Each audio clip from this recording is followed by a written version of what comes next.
శ్రీవారి భూముల విషయంలో అధికార కూటమి ప్రభుత్వంపై వైఎస్ఆర్సీపీ తీవ్ర ఆరోపణలు చేసింది. వందల కోట్ల రూపాయల విలువైన భూములను ప్రైవేట్ వ్యక్తులకు కట్టబెడుతున్నారని ఆ పార్టీ నేతలు విమర్శించారు.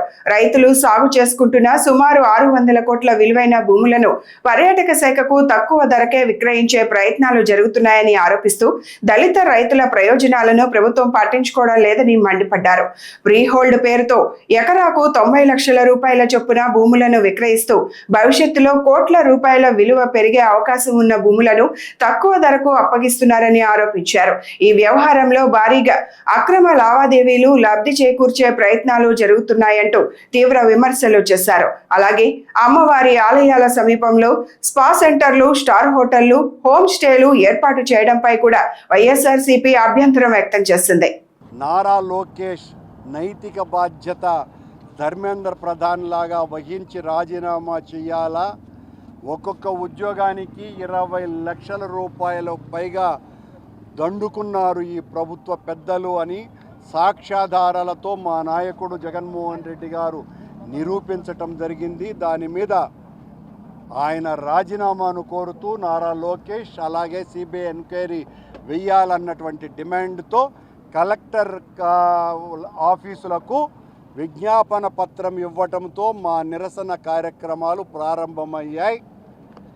రేపు 4వ తారీఖున నియోజకవర్గాల పరిధులలో మా నాయకులతో పాటు విద్యార్థి యువత ప్రతినిధులతో సమావేశాలను నిర్వహించి ఆ తర్వాత 6వ తారీఖు నుంచి 9వ తారీఖు వరకు అన్ని 175 నియోజకవర్గాలలో నిరాహార దీక్షలు చేపట్టబోతున్నాం.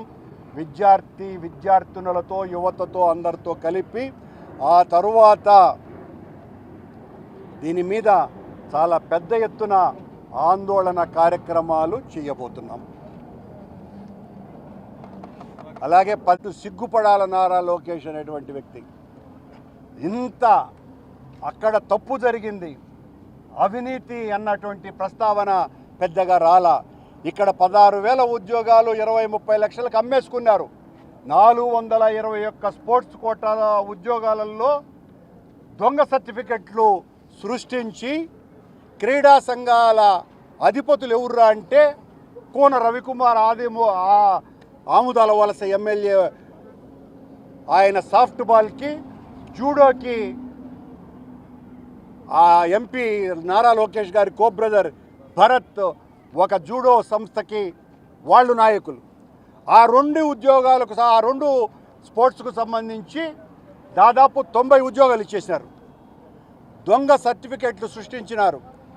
ఈ శాప్ చైర్మన్ అనే వ్యక్తి, ఆ రవినాయుడు అనే వ్యక్తి ఒక్కొక్కరి దగ్గర దాదాపు 30 లక్షలు వసూలు చేసే ఎన్ని తొందరలో బయటకు రావడా ఆధారాలతో నిరూపించబోతున్నాం.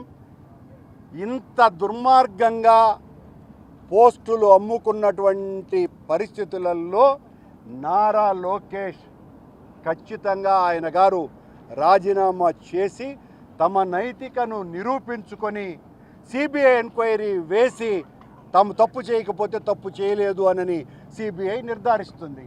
నిందితులైతే వాళ్లకు కఠినమైనటువంటి శిక్షలు విధించే విధంగా చట్టం తన చర్య తీసుకుంటుంది.